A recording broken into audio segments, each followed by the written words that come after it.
was only 13. And just the thought of me seeing him on the floor would never leave my brain. Breaking news, nigga. Breaking news. Hello, everyone. Welcome to TNN News Raw. I'm your host, Mr. Tommy Sotomayor. Heartbreaking story comes out of Georgia, my home stomping grounds, of a teenage black male who had gotten on Instagram Live. As you guys know, Instagram and Facebook is the new place for us to sow our wild oats or just show the world who we are and how much we mean to the rest of the world. And this young 13-year-old boy, apparently during the time in which his own mother and other siblings were home, decided what he wanted to do was get on Instagram Live and show off a weapon. But in the process of showing off a weapon and brandishing it and being the thug of the year, he ended up shooting himself dead. And now the family's left to grieve. Here's the story. The parents of Malachi Hemphill says that they'll remember their son as a talented and smiling young man. You know, it was so much things that he knew how to do that he was good at, so well, he didn't know what he wanted to do. But on Monday night, just 10 minutes after he took out the trash, the mother heard something terrifying. I heard a big boom. I couldn't tell if it was a gunshot or what. I just knew that it was something that was wrong. Inside their Forest Park home, Shaniqua Stevens and her daughter ran upstairs and began yelling for Malachi through his locked door, a door his mom says he never locked. We kicked in the door. We found him just laying there in a pool of blood. My daughter screamed and said, "Ma, turn his phone off." And as I proceeded to look at his phone, he was on Instagram Live. The woman stated that she had no idea that her son had the gun, and she has no idea where he got the gun from. All she knows is that she was outside. They heard a loud boom, and minutes later, there were nothing but children and neighborhood kids and possibly people who were watching in their front yard. Yes, these were the kids that were watching it on live that live in the area. Her son later died at the hospital, and now this mother only wants an opportunity to tell other parents to make sure you know what your kids are doing and who they hang around at all times. Monitor their phones. Just monitor your children more now than anything. The boy has a stepfather, and the stepfather spoke up, and he said now he knows that even though you do the right things at home, the wrong influences outside could still lead to this. It can happen to the best parents that's best to their kids, to the best to their ability. It can happen to the best people, the best ones that love their kids. All right, so let's get this straight for a second. I'm going to deal with everything on as best I can.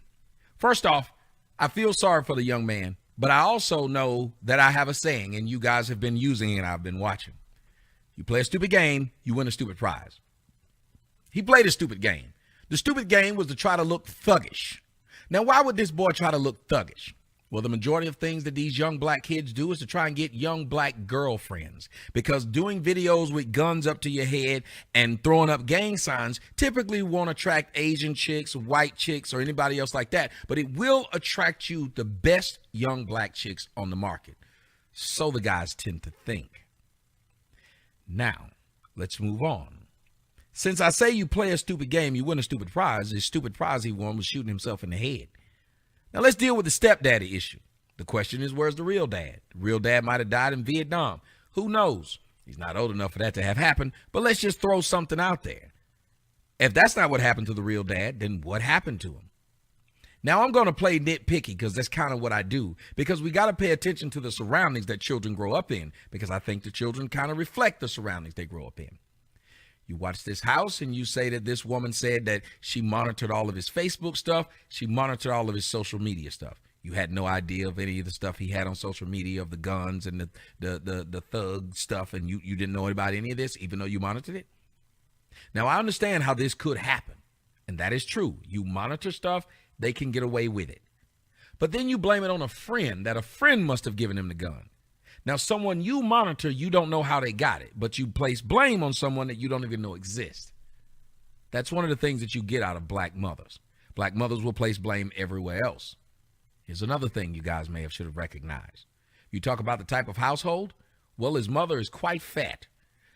Nothing against fat people other than the fact that if you get that big, it goes to show a whole lot of neglect for oneself. And if you can neglect oneself that way, then you'll probably neglect your children that way.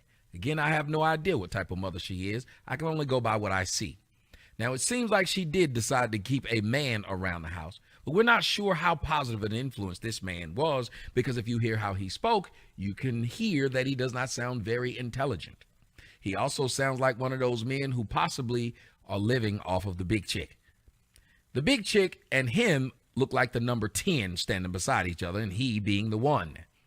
This happens a lot in the black communities, where you see this big old black woman with this little skinny black dude who needs somewhere to live, who is taking care of kids that are not his own. Now, the kids sat there and watched this boy play with this gun online. Question would be, what would they do? What did they do? There are no reports that the kids called the mother, called anyone and say, hey, he playing with a gun online. Now, what can you say? You tell a black mother that their child is doing something wrong, they'll go off on you. So maybe they felt like there's nothing they really could say in this instance, which is probably true. So let's continue to move on with the story. Now you have to deal with the people watching him and then coming out to see the tragedy.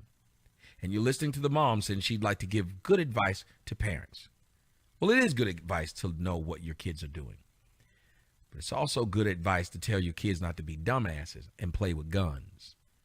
There's nothing cute or cool about twirling a gun and playing with it. There's nothing cool about not knowing how to do something as simple as this. Drop. Clear. You see that pop out? There was a bullet in that chamber, and you clear it as many times as you can to make sure this thing is empty. And then what you don't do is you don't point it at yourself or anyone else to make sure it's clear. That's a simple thing that one can do. But teaching your kids gun safety, something as simple as never have your finger on the trigger when you're playing around. Now, I know people get mad at me because I do this. I'll put my finger in the back of the trigger. To me, when I put my finger on the back of the trigger, it guarantees that there's no slippage. I can't accidentally, because they tell you to do it like this. But I guarantee there's no slippage of maybe it'll come down like that. I do it like this. That's just me. No one else has to do it. If I pull this trigger from my finger being behind that trigger, then I have to purposely pull my finger out, put it back in the chute. So I look at it that way. I also believe that when these guns get into your homes, you need to know not only what neighborhood you live in, but what kids you hang out with. And if you live in a neighborhood where it ain't nothing but gangbangers around or thug communities, or your son is being indoctrinated by some of this thug shit, then you too hold blame. I look at this and I think it's sad. I think it's sad because a lot of these young black boys have no chance at all being raised under the totalitarian government of black women. This woman talks about how she tried to monitor everything about her kid, yet she can't even monitor her eating habits. And lastly, you heard the alarm going off as she spoke, and if you didn't, I'll play it again right here. Monitor their phones. Just monitor your children more now than anything. You heard And the Mel- beeping? You thought it was in your house, didn't you? So did I. And I was thinking, shit, I got to go and check my smoke alarms. But it was in her house. And I told you guys, and I will keep saying it, only insane people can sit in a house with beep, beep, beep. And this was a woman and a man. So she had no excuse to be having her alarm going off because she got a man in the house. So you'd think. But then if this man was as good as you'd assume he could be, then he'd never be with a woman that damn big, helping take care of her children. He wouldn't. But that's the difference. Because when you're a responsible adult, something as simple as changing the smoke detector would have been done. When you're a responsible adult, something as simple as making sure your children are not in a fucked up school district with fucked up students with fucked up mentalities, you wouldn't have these issues. Now, I understand you can't monitor everything your children do, but you can't expect any of us to feel sad that your son shot himself in the head. One of the dumbest ways to die. You shot yourself. Now, anybody can die in a dumbass way. It happens. But this was preventable. It was preventable by environment. It was preventable by you want people to believe. You monitor everything your son does, and 10 minutes after you had walked out to empty the trash, which is what he should have been doing. That should have been his fucking job, last I checked. But black women don't know how to make their sons act like boys. You, black woman, taking out trash. Your son in-house on Instagram Live shoots himself within 10 minutes of you walking out. You mean to tell me he had planned on going on Instagram Live for what, 10 fucking minutes? He planned on going on Instagram Live from the time you walked out to the trash to the time he came back. That's what you're telling me. Then you said he locked the door. He never locks the doors is what you said. Do you believe this? Oh, no. Do you want us to believe this? You want us to believe that your son's door was always locked, but somehow he saw you walking out to go and take the trash out. He said, let me lock this door, pull out this gun, and Instagram Live real fast. You want us to believe that? Well, I don't. But you are the one who've lost your son, and I'm sure it's harmful and it's hurtful. But I'm going to always look at this as some of the parents doing, because you were at home when this happened, and you tried to tell us that you monitor all your kids' stuff. Well, if you monitored it so much, your son would have been emptying the trash, and he wouldn't have had his cell phone with him. But then I'm stupid.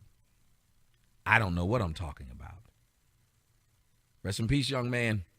You did everything to deserve it.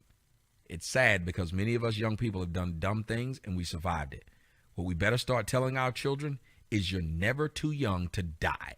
Death has no respect of your age. So even though some 19-year-old boy shouldn't beat up this 13-year-old boy and you think it would be an outrage if he did it, or some 30-year-old teacher shouldn't fuck the 13-year-old boy, or whatever the hell, guess what?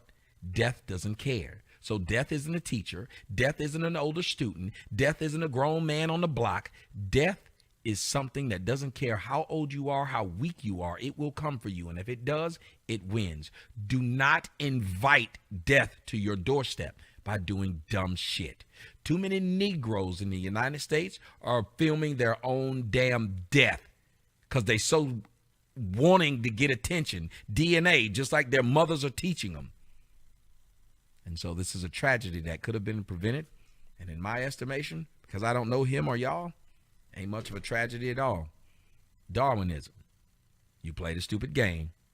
You won a stupid prize. Enjoy. Oh, and P.S. Did I mention that this video is fair use? It's fair use. Fair use. Go ahead. Die, nigga. We're going and die, nigga. You've been dying for 400 years. Niggas know how to die. Niggas don't know nothing else but dying. Niggas dream about dying.